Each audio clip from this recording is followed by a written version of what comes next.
सारी दुनिया में आप जाके देखें, लोग परेशान ही परेशान, जिनके पास सुविधाओं के ढेर हैं वो भी परेशान हैं। तो हम क्या सोचते हैं कि शरीर की सुविधा के द्वारा हम जीवन को तृप्त करने की कोशिश करते हैं। जीवन की तृप्ति हम सुविधा के द्वारा पाने के चक्कर में होती है।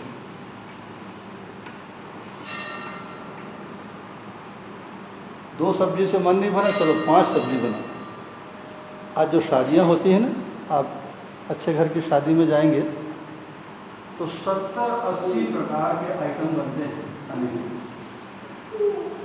पहले तो हम लोग शास्त्रों में पढ़ते थे 56 भोग लगता था, और 56 भोग का ज़माना गया, अब 70-80 आइटम बनता है बाबा।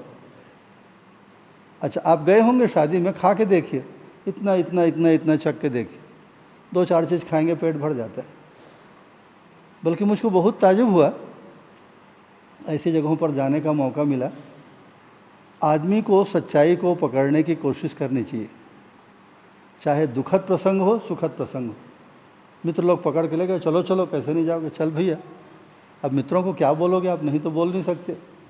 70 प्रकार की चीज़ें सजी, खाओ खाओ, ठीक है। अब जो पसंद आया 2-4-6 आइटम खाए निकाल के। कोई बहुत खुशी मिली हो ऐसा नहीं लगा, मुझको याद है। बड़े बड़े होटलों में भी जाके देखे, बड़े बड़े शादियों में देखे, बड़े घरों में भी जाके देखे। एक बार जब हम लोग विदेश में थे तो एक घर में ऐसे बैठने गए। संयोग से उस घर की जो बहू थी भारत से गई हुई थी, बहुत सामान्य परिवार की लड़की थी, और लंदन में जाकर भाग्य अच्छा था बेचारी का, एक करोड़पति अरबपति आदमी के लड़के से शादी की। बड़ा भरा पूरा सुंदर परिवार। तो ऐसी 3-4 बजे हम लोग उसके घर गए बैठने के लिए। बात हुई, अपना सुख दुख बताई। अब भारतीय बहू थी इसलिए बहुत अच्छा लगा मुझको भी, हमारे देश से आई है भी और लंदन में रहती है और इतने बड़े परिवार की बहू है। तो उसके बाद वो संकोच के मारे पूछ नहीं रही थी मेरे को क्या खाओगे क्या, क्योंकि लंदन में तो ऐसा दाल चावल रोटी सब्जी जो आपको बहुत आराम से यहाँ मिलता है ना, वो किसी अंग्रेज के घर में नहीं बनता, आपको मालूम है। न दाल बनाते हैं, न रोटी बनाते हैं, न सब्जी बनाते हैं। मुझको भी भूख लग रही थी, मेरा खाने का मन था, लेकिन अब किसी घर में पहली बार हम लोग गए थे, कैसे बोलता हुआ मुझको खाने को दो, और वो संकोच के मारे पूछ नहीं रही थी। लेकिन उसकी आत्मा बहुत साफ सुथरी थी। तो उसने कहा कि मैं आपसे पूछ नहीं सक रही हूँ, मैं आपको क्या खिलाऊं? तो मैंने कहा देखो ऐसा करो, जो तुम्हारे घर में बचा है उसको खिला दो, अलग से कुछ बनाने की ज़रूरत नहीं। अब भारतीय लड़की है, कुछ दाल भात कुछ तो बनाई होगी, ऐसा मेरे दिमाग में था। तो बोली कुछ नहीं है घर में, बस इतनी सी सब्जी बची है और इतना सा सुबह का चावल बचा है। मैं कहा ठीक है चलो उसी के ले आओ। एक प्लेट में सुबह जो खाना बना था, इतनी सी सब्जी और इतना सा भात लेके आई। मैं उसको खाया ऐसे 3 बजे, 2:30-3 बजे का समय। मैं आपको क्या बताऊं कि वैसा स्वाद आज तक मुझको, इंग्लैंड कई बार गए हम लोग विदेश की यात्रा में, जो लड़की जितना प्रेम से जितना भावपूर्वक सुबह का खाना ठंडा हो गया था, और हमने कोई औपचारिकता नहीं की, चलो भाई कम से कम चावल सब्जी को गर्म कर दो, ओवन में तो आधा मिनट लगता है, 30 सेकंड में गर्म हो जाता है। कुछ नहीं, जैसा है उसको परोस दो। मैं उसको खा लिया। मुझको इतनी संतुष्टि मिली, इतना सुख मिला। उसके बाद तो फिर बड़े बड़े होटलों में, बड़ी बड़ी शादियों में 70-70 आइटम का है, वैसी तृप्ति नहीं मिली। क्या चीज़ है ये? 2 घटनाएं हैं, घटी हुई घटना है। क्या चीज़ है कि सुविधा के द्वारा 70 चीज़ें खिला करके आप मेरी अंतरात्मा को प्रसन्न कर देंगे, भर देंगे, ऐसा नहीं। सुविधा के द्वारा आप जीवन को तृप्त कर देंगे, ऐसा नहीं होता। शरीर को आप संतुष्ट कर सकते हैं, लेकिन मैं तो खाली शरीर नहीं हूँ ना, मैं तो जीवन हूँ असल में। तो उसके बाद जब जीवन सुविधा से ठीक नहीं होता तो और सुविधा बढ़ाते हैं। अच्छा 2 सब्जियां पसंद नहीं आई, 4 बना देते हैं। 4 सब्जियों से नहीं मन भरा तो चलो 2 बड़ा भी बना देते हैं, ये भी बना देते हैं, चाइनीज़ भी बना देते हैं, देश विदेश के व्यंजन बनते हैं। तो सुविधा के द्वारा जीवन को तृप्त करने की जितनी कोशिश आज तक के इतिहास में हुई है, आज तक आदमी का जीवन तृप्त नहीं हुआ। प्यास को आप भोजन से कैसे तृप्त करेंगे बाबा? उसके लिए पानी पिलाइए उसको। कोई आपको दाल भात रोटी चावल की ज़रूरत नहीं है, पानी पिलाइए, तुरंत आपको भी आराम आ जाएगा। आप पानी नहीं देके बार बार किसी को खाना खिलाएंगे, वो गरीब मर रहा है प्यास, कैसे तृप्त होगा वो?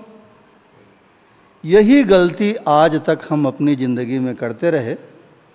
जीवन जो चाहता है उस खुराक को, सुख को, तृप्ति को और निरंतर सुख को देने के बजाय सुविधा के द्वारा हम जीवन को और सुविधा बढ़ाओ और सुविधा बढ़ाओ और पैसा कमाओ और मकान बनाओ, ऐसा करते रहे। आज तक के इतिहास में सुविधाओं को बढ़ाकर हम जीवन को भर नहीं सके, जीवन को तृप्त नहीं कर सके, सच्चाई। ठीक, आज भी हमारा जीवन वैसे अधूरा है, वैसे अतृप्त है। वो अतृप्ति बार बार भिन्न भिन्न तृष्णाओं के रूप में फूट करके प्रकट होते रहती। हम ये नहीं जानते कि किस चीज़ से भरेगा। जैसे एक आदमी अपनी प्यास को पहचानता नहीं है और प्यास को भोजन के द्वारा वो तृप्त करना चाहता है, और खाना खिलाओ और खाना खिलाओ, उसे तृप्ति नहीं होती, बीमार हो जाता है। सुविधाओं के अंबार लगाकर हमने अपने जीवन को बीमार कर डाला है, अभी तक तृप्त नहीं कर पाए। तो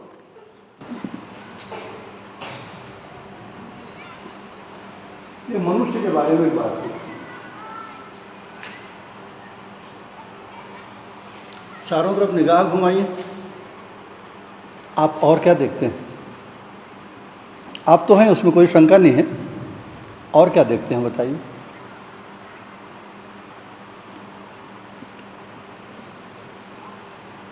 अरे भाई, आप यहाँ बैठे हैं, ऐसा निगाह को घुमाइए, अपनी तरह और कई आदमियों को यहाँ देख रहे हैं, साक्षात है, कोई शंका नहीं है। तो आदमी अकेला नहीं है, एक आदमी का बहुत बड़ा समाज है। अभी पूरे धरती के आदमियों की जो मोटी मोटा गिनती, कुछ कम ज़्यादा होगा, सारी दुनिया के पास जो आंकड़े मौजूद हैं उसके मुताबिक इस धरती पर, हमारी धरती पर 700 करोड़ आदमी हैं, 700 करोड़। आप देखेंगे तो हक्का बक्का रह जाएंगे। इस तरह इतने आदमी तो आपकी धरती में, आपके चारों तरफ। और अभी जो वैज्ञानिक अनुसंधान हुए हैं, धार्मिक लोगों की बात, शास्त्र पुराण की बात नहीं कहता। दान फानिगेल ने किताब लिखी है, चैरियट्स ऑफ गॉड, देवताओं के रथ। उसने वैज्ञानिक तरीके से सिद्ध किया है कि जैसी हमारी धरती है उस तरह की कम से कम 50 करोड़ धरती और है, 50 करोड़। वहाँ भी निश्चित जैसा हमारी धरती में आदमी, उधर भी आदमी होंगे। अब कितने आदमी होंगे आप कल्पना दौड़ाइए, आप गिनती नहीं लगा सकते इतने आदमी। दूसरी धरती की बात छोड़ दी, इसी धरती में 700 करोड़ आदमी। आदमी माने आपके जैसे आदमी। तो अब एक सोचने का विषय बनता है कि एक आदमी के साथ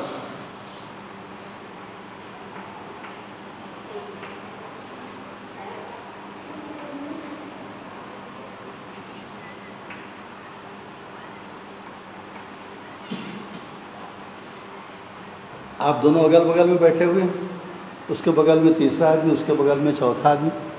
अभी बाग बारह जाएंगे तो पता नहीं कितने हज़ार कितने लाख आदमी होंगे। अब रायपुर जाएंगे 14-15 लाख आदमी आपको रायपुर में मिल जाएंगे, 1 करोड़ आदमी आपको कलकत्ता में मिल जाएंगे। तो जब इतने सारे लोग एक साथ एक धरती में, एक हवा में, एक पानी में, एक शहर में, एक ज़मीन में जीते हैं, तो आदमी आदमी के बीच कोई संबंध है क्या? कोई संबंध है कि मैं अलग, मेरे को आपसे क्या करना है, इनसे क्या करना है, इनसे क्या करना है? एक तरीका ये है, मुझको किसी से कोई लेन देन नहीं, मैं अकेले जीऊँगा। अब लो तो आप अकेले कैसे जी लोगे? कोई विभाग के कितने सारे लोग जिनका मैं नाम नहीं जानता, वो बिजली को मेंटेन करने में बेचारे लगे हैं रात भर दिन भर, तब ये पंखा चल रहा है। एक पूरा विभाग के कितने लोग जिनका मुझको नाम तक नहीं पता, वो लोग वाटर सप्लाई में लगे हुए हैं, तब मेरे घर में पानी आता है। कितने अनजाने लोगों ने मेरे गांव से लेकर यहाँ घूंचापाली गांव तक पक्की सड़क बना दी, इसलिए मैं यहाँ पाया। अगर पैदल आना पड़ता ना, बिल्कुल आने की मेरी हिम्मत नहीं थी। मेरा गांव इतनी दूर है यहाँ से कि पैदल मैं कदापि नहीं आता। वो तो उन आदमियों की कृपा है कि वो एक बढ़िया सड़क बना के रख दिए, और बहुत सारे आदमियों ने गाड़ी बना के रख दिया। सड़क और गाड़ी दोनों मिल गई, इसलिए आपके गांव में आए, नहीं तो पैदल चल के या बैलगाड़ी में आने की ताकत नहीं। ये जितना हम लोग दो पैसा कुछ पढ़ पाए ज़िंदगी में, कितने लोगों ने सारी ज़िंदगी मेहनत करके किताबें लिखी, ज्ञान विज्ञान को इकट्ठा किया, उनको छपवाया और बहुत कम पैसे में हमारे तक पहुंचा दिया। इसलिए थोड़ा सा हम लोग पढ़ लिख लिए, नहीं तो कहाँ से मैं किताब लिखता, कहाँ से पढ़ता। कोई टीचर अपना घर बार छोड़ के मुझको पढ़ाया है, तब मैं थोड़ा सा एक हल्का सा पढ़ा लिखा आदमी बन पाया। तो मेरी ज़िंदगी को गढ़ने में, सुखी करने में, अच्छा बनाने में कितने ही जाने अनजाने आदमियों का योगदान है बाबा, तब मैं यहाँ तक पहुँचा हूँ। अगर बचपन से मैं अकेले होता तो इतना कुछ करना दूर है, जिंदा भी नहीं रहता। अगर माँ बाप लोग पालन पोषण न किए होते तो क्या हम लोग यहाँ जिंदा दिखाई पड़ते क्या? इतना सा बच्चा कब का मर जाएगा 2 दिन में कलब। तो आदमी को निरंतर प्रकृति ने सहयोग दिया, पेड़ पौधों ने सहयोग दिया। इन पेड़ पौधों को खा के ज़िंदगी भर हम जी रहे। ये फल क्या है? पेड़ का सार है। सब्जी जो है उस पौधे का सार है। अन्न जो है धान, गेहूँ, चना जो हम खाते हैं, उस पेड़ का अंतिम सार उसको खा के हो। अगर पौधे नहीं होते तो लोग तो क्या खाते और कैसे जिंदा रहते? तो इतने लोगों ने हमको ज़िंदगी भर मदद की है और ज़िंदगी भर कर रहे हैं मदद, उसकी वजह से हम और आप जिंदा हैं। तो जिन लोगों ने हमारे लिए इतना किया और अभी भी कर रहे हैं, उनके साथ हमारा कोई संबंध है कि नहीं? हमारा संबंध है। एक आदमी का दूसरे आदमी से अवश्य ही संबंध है। उसके बिना, संबंध के बिना होना, विद्यमानता संभव ही नहीं, हम जिंदा ही नहीं रहते। संबंध ही हमारे सुखी होने का, हमारे जीवित बचे रहने का आधार है। संबंध है। हो सकता है आप उन संबंधों को न पहचानते हो सकता है आप थोड़ा बहुत पहचानते हो। जब उसकी ज़रूरत आ गई है तो अच्छे से देख लेते हैं। एक आदमी का दूसरे आदमी के साथ अनिवार्य संबंध है। ठीक इतना पकड़ में आता है। जिन लोगों को आप नहीं जानते, जिनका आप ज़िंदगी में नाम तक नहीं सुने, उनके साथ भी आपका संबंध है। संबंध का आधार क्या है बताइए? एक माँ है, उसके पेट से एक बच्चा आज पैदा हुआ। अब वो बच्चा अपनी माँ की पेट में नहीं है ना, पेट से बाहर है। 4 साल के बाद उसी माता के पेट से दूसरा बच्चा पैदा हुआ। अब वो दूसरा बच्चा भी माँ की पेट में नहीं है, पेट से बाहर है। लेकिन वो दोनों अपने को संबंधी मानते हैं। हम दोनों भाई भाई हैं। क्यों भाई? क्यों भाई भाई हो? क्योंकि जिस माता के पेट से मैं पैदा हुआ, उसी माता के पेट से अभी पैदा हुआ है। भले अब पेट से बाहर हैं तो क्या हो गया? उस पेट के रास्ते से गुजर के इस दुनिया में आए तो हैं, इसलिए हम दोनों भाई। तो माँ का पेट जो है हमारे संबंधों के लिए आधार बनता है ना। अब इस बड़ी माँ को देखिए, ये धरती माँ का एक पेट है, ये सूरज की रोशनी का एक पेट है, चंद्रमा की चांदनी का एक पेट है, ये जंगल और धरती का एक पेट है।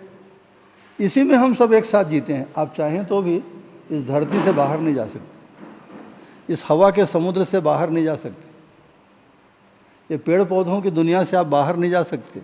आप चाहें तो भी नहीं जा सकते। इसी धरती में रहेंगे, इन्हीं पेड़ पौधों के साथ, इसी सूरज की रोशनी में, चांद की चांदनी में। एक प्रकृति माता के बड़े पेट में हम सब समाये हुए हैं। तो हमारा आपका संबंध होगा कि नहीं होगा? बिना संबंध के हम जिएंगे कैसे?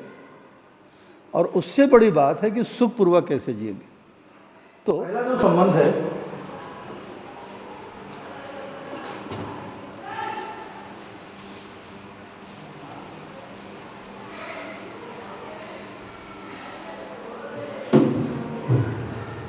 एक बच्चा पैदा होता है,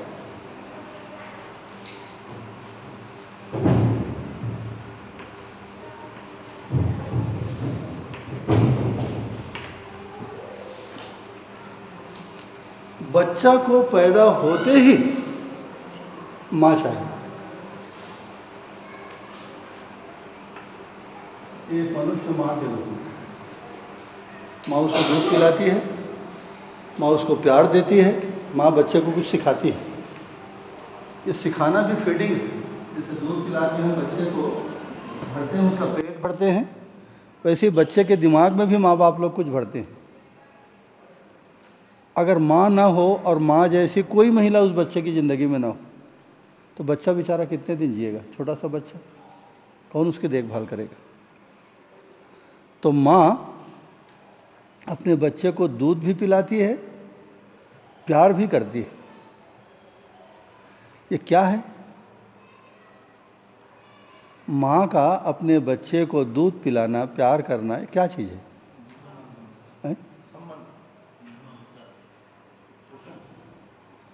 एक भाव है, भाव, एक भाव है।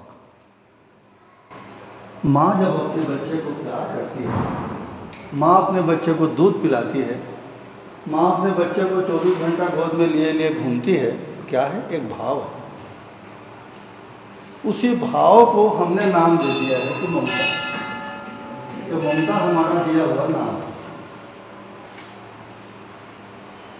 जैसे आपको एक नाम दे दिया, आप मोहन हैं, आप सुनील हैं, आप अग्रवाल जी हैं, आप दुबे जी हैं, ये नाम है। वो कुल मिला के होने के रूप में क्या है? एक भाव है। उस भाव का नामकरण हमने किया है ममता। ममता माने पालन पोषण भी करती है, दूध भी पिलाती है और प्यार तो करती ही करती है। ऐसा ही जब माँ है तो कोई न कोई पिता जरूर होता होगा। बिना पिता के, माता पिता के दो व्यक्तियों के हुए बिना बच्चों का जन्म कैसा होगा? तो पिता प्यार तो करेंगे ही बच्चे को, उसके साथ रक्षा भी करते हैं।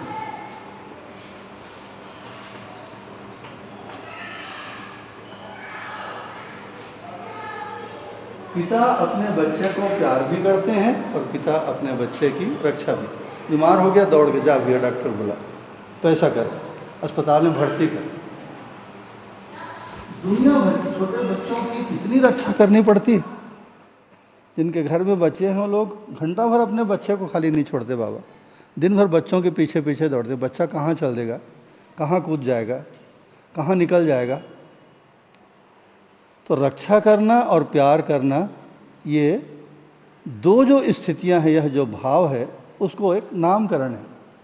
सिंपल नहीं, उसको वात्सल्य ऐसा हम लोगों ने कह दिया।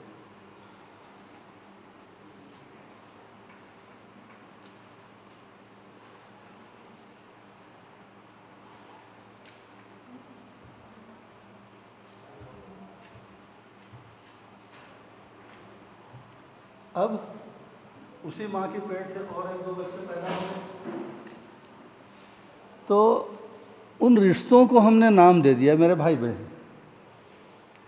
एक माँ, उसने एक बच्चे को जन्म दिया, 2 साल के बाद वही माँ एक दूसरे बच्चे को जन्म देती है, क्योंकि एक ही माँ की पेट से 1 बाई 1 एक एक करके 2 बच्चे हुए। वो दोनों बच्चे भी आपस में रिश्ता मानते हैं, वो भी एक भाव है। हम भाई बहन हैं, मेरी बहन है, मेरा भाई है, वो क्या करता है? मुझको स्नेह करता है, प्यार का एक रूप है स्नेह। मेरे लिए मंगल कामना करता है, मेरी सहायता करता है, मुझको जीवन में आगे बढ़ने में मदद करता है। ये क्या है? स्नेह एक भाव है, ममता एक भाव है, वात्सल्य एक भाव है। अब क्या होता है? उस बच्चे के कुछ मित्र होते हैं।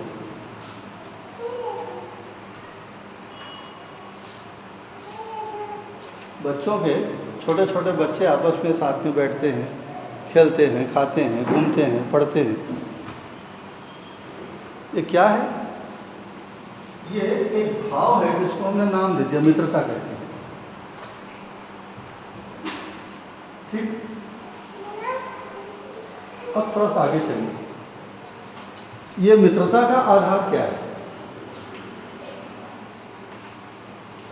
जैसे इस बिल्डिंग को आप खड़ा किए तो बिल्डिंग बाद में बनी होगी, पहले आपने नींव बनाई, फाउंडेशन। बिना फाउंडेशन के, बिना मजबूत नींव के इतने बड़े मकान को आप खड़ा नहीं कर सकते थे, संभव नहीं है। तो इसी तरह हमने यह जो मित्रता का एक भवन बनाया, उसका आधार क्या है, उसकी नींव क्या है?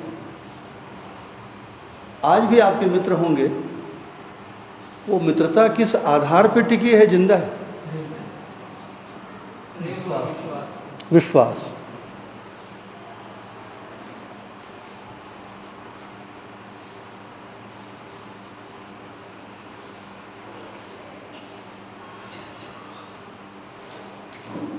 कोई भी एक मित्र दूसरे मित्र के साथ 10 साल, 50 साल, जीवन भर, और कई लोगों के साथ तो हम लोग कई पीढ़ियों में भी रहते हैं।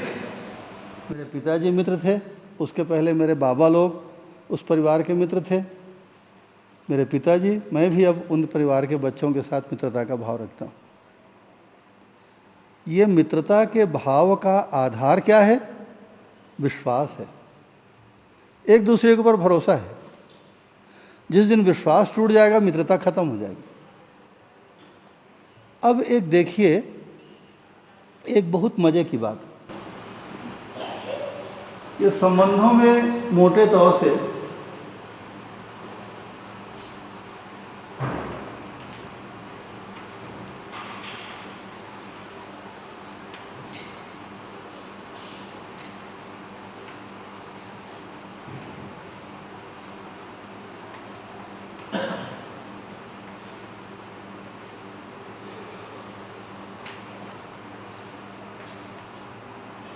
मित्र मित्र का संबंध होता है, माँ और बच्चे का संबंध होता है, भाई बहन का संबंध होता है, गुरु शिष्य का संबंध होता है, पति पत्नी का होता है, नौकर मालिक या साथी सहयोगी।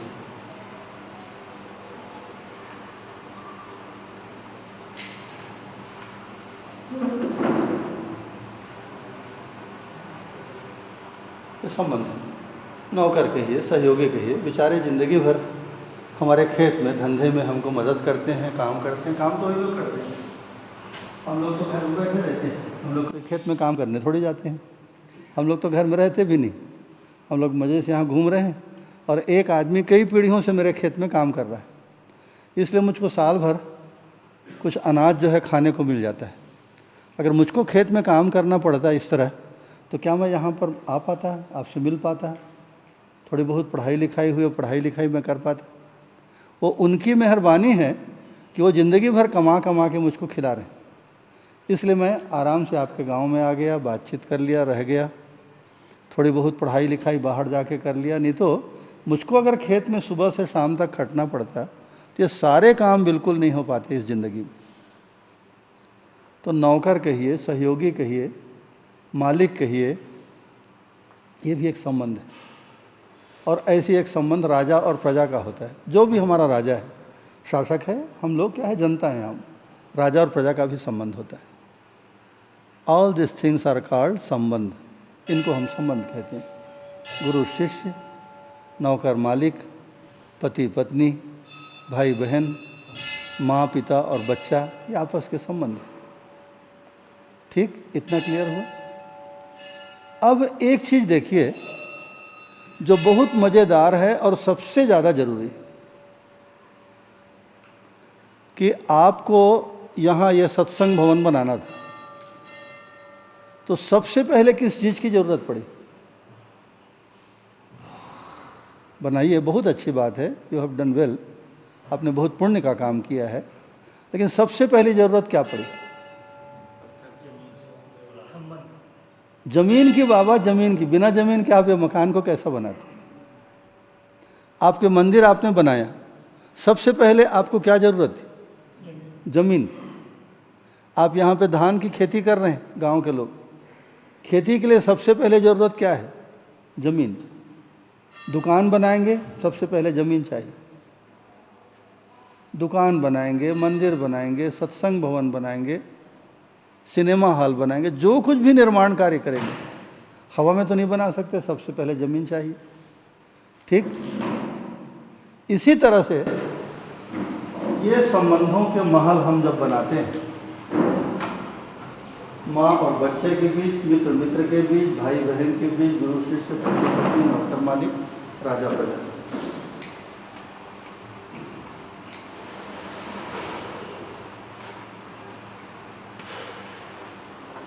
ठीक। तो सबसे पहली क्या चीज़ चाहिए जिसके आधार पर संबंध जिंदा रहते हैं?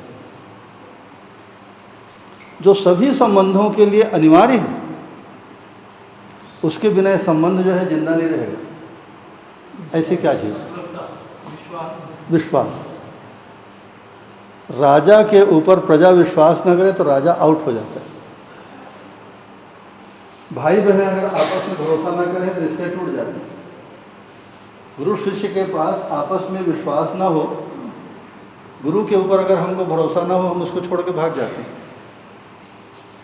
इसी तरह से पति पत्नी के बीच जिस दिन विश्वास टूट जाता है, दोनों अलग अलग हो जाते हैं। और नौकर मालिक तो छोड़ के भागते ही हैं। मालिक जो है नौकर को निकाल देता है, नौकर अपनी नौकरी छोड़ के भाग जाता है। इसी तरह से जिस दिन अपने राजा के प्रति हमारे मन में अविश्वास होता है, राजा को हम लोग आउट कर देते हैं। चुनाव में वोट नहीं दिए, आदमी साफ। और कुल मिलाकर विश्वास एक ऐसा मूल्य है जो सभी संबंधों का आधार है। विश्वास को आधार मूल्य बोलते हैं। बेस, जैसे फाउंडेशन के बिना आप कोई भी निर्माण नहीं कर सकते। चाहे मंदिर बनाइए, दुकान बनाइए, सत्संग भवन बनाइए, गाय गरुआ के रहने का कोठा बनाइए, नींव के बिना आप कोई निर्माण को, बिल्डिंग को खड़ी नहीं कर सकते। इसी तरह से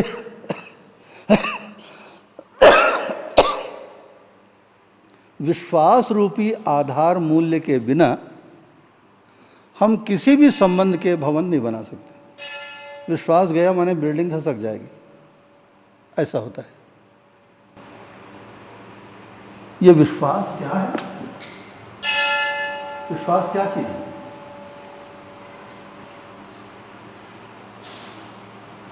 एक भाव है, कुछ भाव है। विश्वास एक भाव है, ठीक।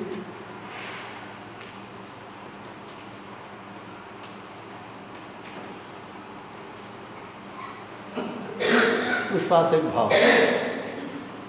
अब ये भाव मेरे पास, आपके पास, इतना ही नहीं कि मेरे और आपकी जिंदगी। एक अभी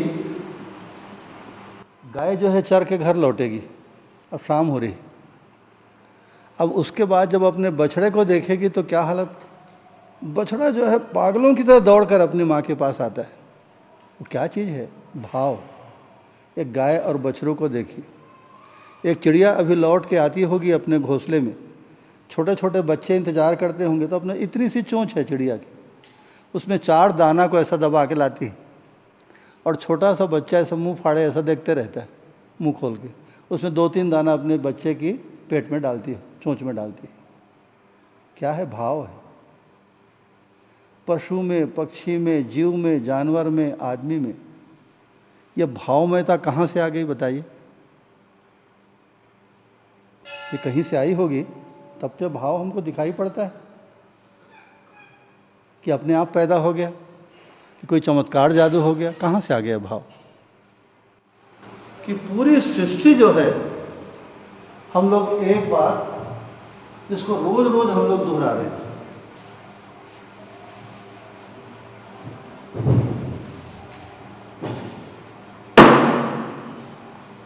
कि पूरी दुनिया में एक ऐसी चीज है सत्ता, परमात्मा, ब्रह्म, शून्य, उसको एक नाम उसका और है, महाभाव।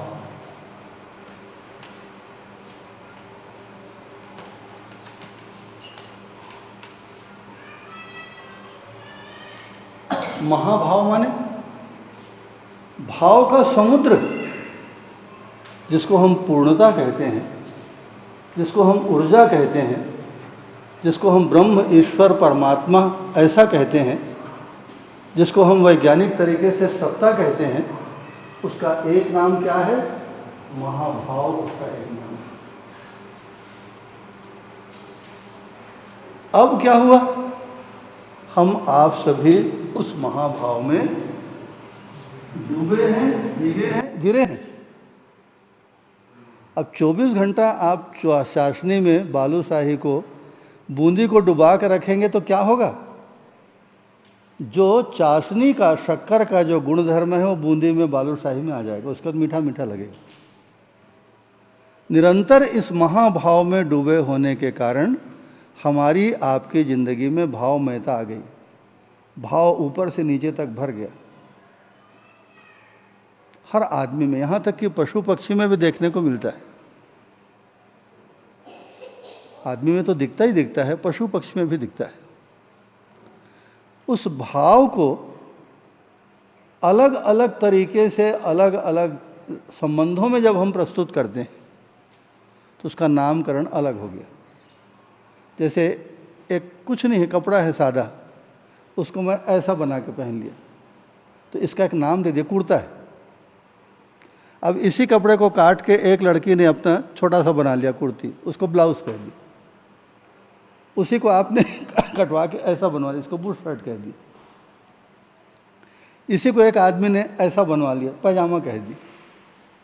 ये पैजामा और बुश शर्ट और ब्लाउज और साया और कुर्ता और टी शर्ट, ये क्या है कुल मिला के एक शब्द में? कपड़ा है बाबा, कुछ नहीं उसमें। एक थान का कपड़ा था, आपको जो डिज़ाइन, जो तरीका पसंद आया, काट के वैसा आप सिलवा दिए। मुझको ये पसंद आया तो ऐसा सिलवा दिया। आप इसको छोटा सा बुश शर्ट बनवा ली, एक आदमी उसी को पैजामा बनवा ली। तो इसी तरह जब उस महाभाव को भिन्न भिन्न संबंधों में हम उपयोग में लाते हैं, बेटी के साथ, माँ के साथ, मित्र के साथ, गुरु के साथ, शिष्य के साथ, राजा के साथ, राजा अपनी प्रजा के साथ, तो उसका नामकरण हम लोगों ने कर दिया और कुछ नहीं। ये इस भाव को इस दर्शन में बाबा जी ने मूल्य कह दिया। मूल्य एक नाम है। मूल्य माने भाव।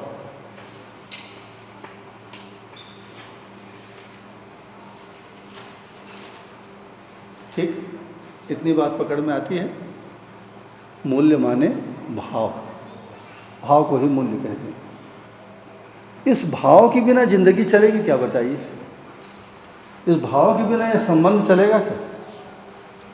अगर माँ आज मेरे लिए माँ है तो भाव के कारण है, अगर बेटा बेटा है तो भाव के कारण है। एक अनजान लड़की जिसका मैं कभी ज़िंदगी में नाम नहीं सुना, वो लड़की मेरे घर में आगे रहने लगी, मैं उसको पत्नी कहता हूँ, जबकि मेरा उसका कोई परिचय, कोई बातचीत, यहाँ तक कि सुना भी नहीं था कि ऐसी कोई लड़की दुनिया में, और घर में आकर सर्वे सर्वा बन जाती है। बाबा आज पूरा घर जो है उसी के भरोसे है, हम तो राम रहीम नहीं जानते। ये क्या है? एक भाव है।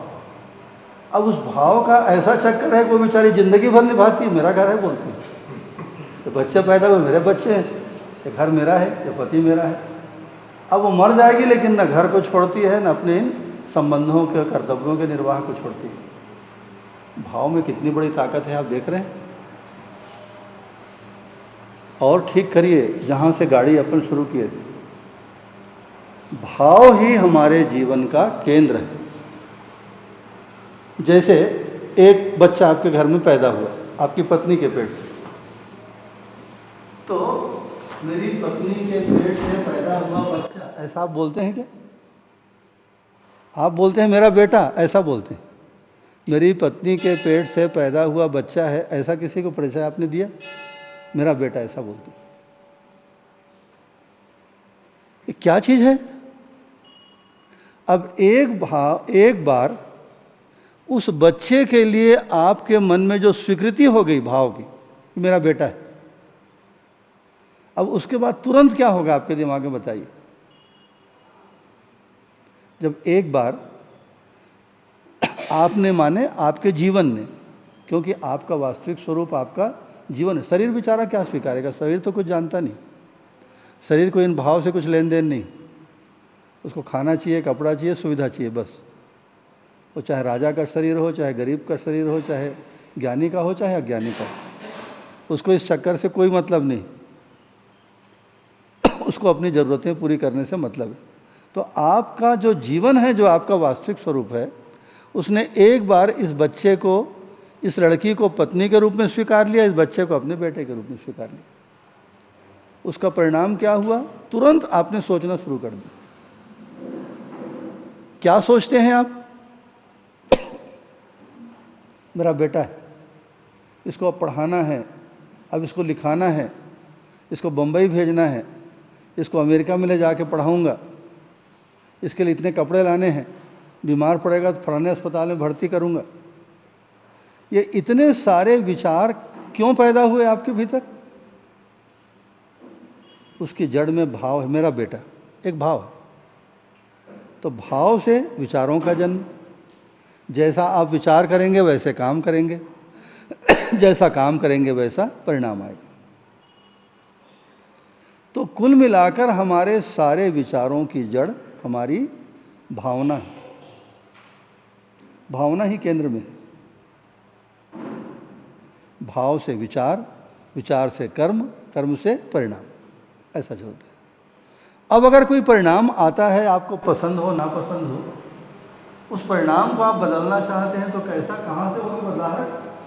जड़ से होगी। जड़ में भाव है। एक भाव बदल गया, उसके बाद आपकी पूरी जिंदगी बदल गई। तब तक परिणाम में परिवर्तन ला पाना, फल को बदल पाना तब तक संभव नहीं होगा। क्योंकि भाव बदलेगा, विचार बदलेगा, विचार बदलेगा, कर्म बदलेगा, कर्म बदलने से परिणाम बदल जाता है। तो कुल मिलाकर आदमी की जिंदगी में जड़ क्या है? भाव। भाव उसकी जड़ में। वो भाव हमको कहाँ से मिला? महाभाव से। क्योंकि महाभाव में 24 घंटे, महाभाव माने परमात्मा, महाभाव माने पूर्णता, महाभाव माने सत्ता।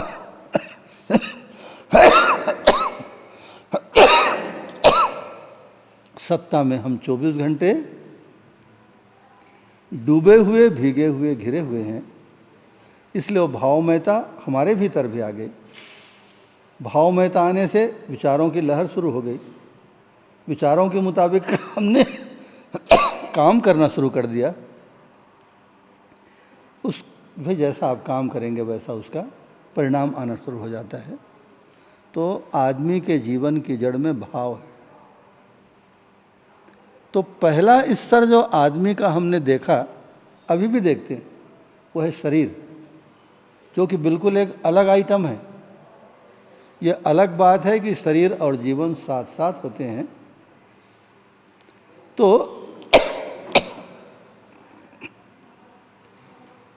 ये शरीर को, तो शरीर की जो ज़रूरतें हैं, सुविधा, वो तो हम देते हैं, उसके लिए मेहनत करते हैं। लेकिन वास्तव में ज़िंदगी में जो सुख पाने की स्थिति, आदमी को जो ज़िंदगी में सुख मिलता है वो भाव के कारण मिलता है। एक माँ को अपने बच्चे के साथ, एक पत्नी को अपने पति के साथ, एक गुरु को अपने शिष्य के साथ जो आनंद आता है, जो खुशी मिलती है, जो तृप्ति मिलती है, जिसमें इस शरीर के आवश्यकता पूर्ति की तुलना में कई गुना ज़्यादा तृप्ति, ये जीवन को तृप्त करने वाली चीज़ है भाव। और ये भाव किसकी वजह से? संबंधों की वजह से। पति पत्नी एक संबंध है, नौकर मालिक एक संबंध है, गुरु शिष्य, भाई बहन, मित्र मित्र। पति पत्नी के बीच में जो भाव है उसका कोई नाम है? पति पत्नी के बीच में साथ साथ रहना, सहयोग करना, एक दूसरे के लिए प्राण न्यौछावर करना। हमारे देश में तो एक समय ऐसा था कि जब खुदा न खास्ता पति मर गए तो पत्नी उसके साथ चिता में कूद के मर जाती थी। अब मैं जी के क्या करूँगा, अब तो मेरे जीने का कोई मतलब नहीं। इस हद तक पत्नियां समर्पित होकर जीती थीं पति के साथ कि पति चल दिए, अब मेरा कोई न तो काम बचा है, न मेरा कोई रोल बचा है, न मेरी कोई ज़रूरत है इस दुनिया को, मैं मर जाऊंगी उसका चिता में, चलो पति की चिता जलाओ, उसके साथ में जल मरती। ये प्रेम क्या है? ये पूर्णता का भाव है।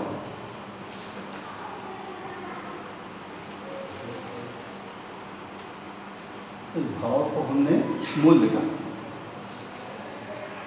अब एक बात, एक बढ़िया बात कि कुल मिलाकर आपने इस स्थिति को देखा। अब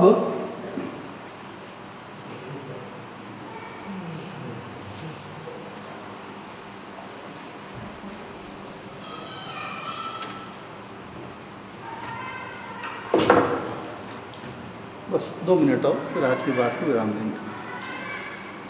आपने देखा ये संबंध जो है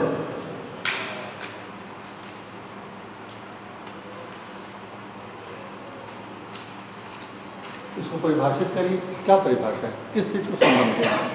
इतने सारे संबंधों को भी हम लोग विचार करते रहे, भाई बहन हो, पति पत्नी हो, माँ बेटा हो, मित्र मित्र हो, राजा प्रजा हो, संबंध है। संबंध होता क्या है, उसकी परिभाषा क्या है? संबंध किसके लिए होता है?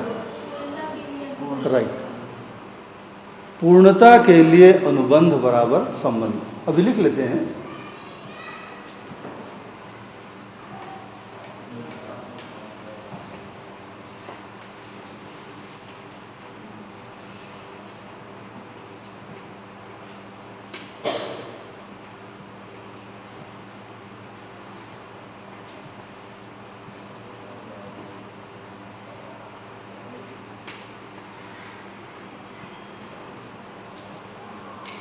जितने सारे संबंध हैं, एक बहुत गंभीर मामला है ना। अब एक एक इंच वो सावधानी से चलिएगा, 2 मिनट, उसके बाद ही इस चर्चा को विराम देंगे। ये सारे संबंध किसके लिए हैं? पूर्णता के लिए। ये हमारे जीवन का लक्ष्य है। अगर पूर्णता के लिए सारे संबंध नहीं हैं तो कहीं न कहीं टूटेगा, आपके लिए दुखदायी होगा। आप देख लेना, इस पूर्णता को क्या कहते हैं? लक्ष्य मूलक। ये हमारे जीवन का लक्ष्य है, पूर्णता को प्राप्त करना। जब हम जीवन पद में आए तो पूर्णता का पहला कदम पूरा हुआ, उसको कहते हैं गठन पूर्णता। गठन पूर्णता की वजह से जीवन रूपी वरदान हमको मिला। 5 अक्षय बल, 5 अक्षय शक्तियों से हम संपन्न हुए। अब ये जो भाव है इन संबंधों में, माँ के साथ, बेटे के साथ, पति के साथ, नौकर के साथ, मालिक के साथ, राजा के साथ, मित्र के साथ, अगर हम ठीक से निभा लेते हैं तो क्या हो जाता है? जो हम निर्वाह करते हैं, इन भावों को ठीक से, इन भावों को माने इन मूल्यों को हम ठीक से निभा लेते हैं, इससे क्या होता है? सुख मिलता है, स्थायी सुख है, बहुत लंबे समय तक चलने वाला सुख है। तो तृप्ति का आधार सुविधा नहीं है, तृप्ति का आधार भाव है। भाव माने मूल्य है, और संबंधों में मूल्यों को निभा लेना वो हमारे जीवन की तृप्ति का आधार है। उससे कम में जीवन तृप्त नहीं होता। चाहे गरीबी हो, अमीरी हो, आप प्रधानमंत्री हो, चाहे आप मजदूर हो, भाई बहन, पति बेटा, पड़ोसी, राजा प्रजा, सबके साथ सुंदर निभा लेते हैं तो आपसे बड़ा कोई आदमी नहीं। जैसी तृप्ति, जैसी खुशी, जैसा भरापन आपको अपनी ज़िंदगी में अनुभव होगा, उस तरह से खुशी जो है राजा को नहीं मिलती बाबा अपने घर में। आप क्या सोचते हैं? तो हमारी तृप्ति का आधार इन भावों को निभा लेना। इसी को हम न्यायपूर्ण जीवन भी कहते हैं।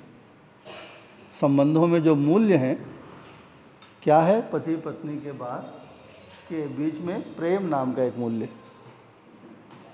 माँ और बच्चे के बीच ममता नाम का एक मूल्य माने भाव, माँ पिता और बच्चे के बीच वात्सल्य नाम का एक भाव, मित्र और मित्र के बीच विश्वास नाम का एक भाव, भाई बहन के बीच स्नेह नाम का एक भाव माने मूल्य। तो ये लिखा है, आप चाहें तो कभी नोट कर लीजिएगा। विश्वास, सम्मान, स्नेह, ममता, वात्सल्य, कृतज्ञता। कृतज्ञता क्या चीज़ है? जो लोग हमारी तरक्की में, हमारे विकास में सहायक बने, उसको मैं स्वीकार करता हूँ और ज़िंदगी भर उनका धन्यवाद करता हूँ। अभी आपने देखा ना, कितने बरस हो गए, 4-5 बरस पहले जो हम लोग लंदन गए थे और एक लड़की ने अपना इतना सा भात और इतनी सी सब्जी जो उसके घर में बच गई थी खाने के बाद, वो खिला दिया। उससे मुझको इतनी खुशी हुई, इतनी तृप्ति हुई कि आज भी जहाँ जहाँ मैं जाता हूँ उसका नाम लेता हूँ, उस घटना को बताता हूँ। और मेरे मन में खुशी की लहर कैसे चलती होगी उसकी आप कल्पना करिए। ये तो इतनी सी छोटी सी बात का कोई जिक्र करता है। हम लोग बड़े बड़े 7 स्टार होटलों में खाना खाए, 80 प्रकार का भोजन किए, उसकी चर्चा मेरे को नहीं करना, उसको याद तक नहीं आती, उसमें कोई खुशी का मुझको अनुभव भी नहीं होता। लेकिन इतना सा सूखा हुआ भात और सब्जी जो किसी के घर में प्यार से अपन खाए, एक अनजान लड़की ने, ज़िंदगी में एक बार मिली, उसके बाद शायद बेचारी से आज तक भेंट नहीं हुई, हो सकता है भविष्य में ना भी। लेकिन उन्होंने अपने स्नेह की, सद्भाव की, प्यार की जो खुशबू ज़िंदगी में बिखरी है, और वस्तु के रूप में क्या है, वहाँ कुछ नहीं था, इतना सा बचा हुआ भात है, पुरानी सब्जी है सुबह की बनी, वो आज तक याद है। और आपको मैं बताया उसको, और बाकी किसी चीज़ को बताया? 7 स्टार में होटल में खाया हूँ 80 प्रकार के, उसको बताया? उसकी मुझको याद भी नहीं आती, उससे कोई खुशी भी नहीं होती याद करके। तो क्या है ये? ऐसा जो उसने निभाया, क्या चीज़ है वो? पूर्णता की तरफ हमारी यात्रा चल रही है। इन संबंधों के द्वारा मेरी ज़िंदगी में जो अधूरापन है, जो कमी है, जो अतृप्ति है, उसको पूर्ण करने के क्रम में पत्नी है, उसको पूर्ण करने के क्रम में बेटा है, उसको पूर्ण करने के क्रम में मित्र है, भाई है, बहन है, नौकर है, मालिक है, राजा है, प्रजा है, जो भी है, मेरी पूर्णता के लिए।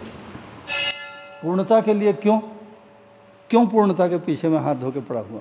मुझको क्या लेना देना है? क्योंकि पूर्णता रूपी परमात्मा में, पूर्णता रूपी सत्ता में 24 घंटे में डूबे हुए हूँ। पूर्णता के गर्भ में रहने के कारण पूर्णता की प्यास मेरी ज़िंदगी में भी आ गई।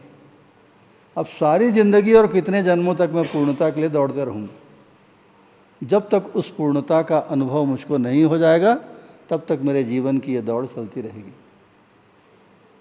तो पूर्णता के लिए सारे संबंध, अनुबंध जमाने सा कॉन्ट्रैक्ट होता है ना, भाई इतना पैसा मैं आपको दूंगा, इस बिल्डिंग को आप इतने समय में पूरा करके दो, हम कॉन्ट्रैक्ट करते हैं।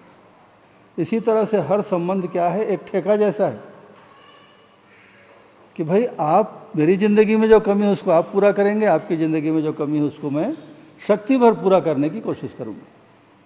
ये कॉन्ट्रैक्ट जो है, ये समझौता कहिए या ये आपस की समझदारी कहिए, बस ये दो लोग जो एक दूसरे को जानते तक नहीं, जीवन भर के लिए एक साथ हो जाते हैं, पति पत्नी, गुरु शिष्य, नौकर मालिक, राजा प्रजा। तो ये तमाम भाव कृतज्ञता माने।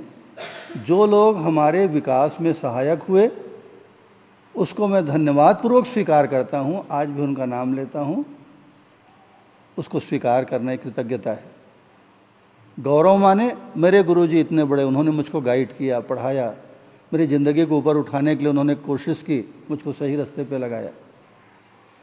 ये गौरव का भाव है, अपने गुरु के प्रति गौरव का भाव, पत्नी के प्रति प्रेम का भाव, बच्चे के प्रति वात्सल्य का भाव, मित्र के प्रति विश्वास का भाव। भाव में है आदमी, असली सुख इसी में। भाव के निर्वाह में ही असली सुख है। इसको निभा लिए, बीच बीच में तौल के हम देखते हैं, उसको मूल्यांकन कहते हैं। अगर हमने भाव को ठीक ढंग से, मूल्यों को निभाया है संबंधों में, तो उसका परिणाम क्या होगा?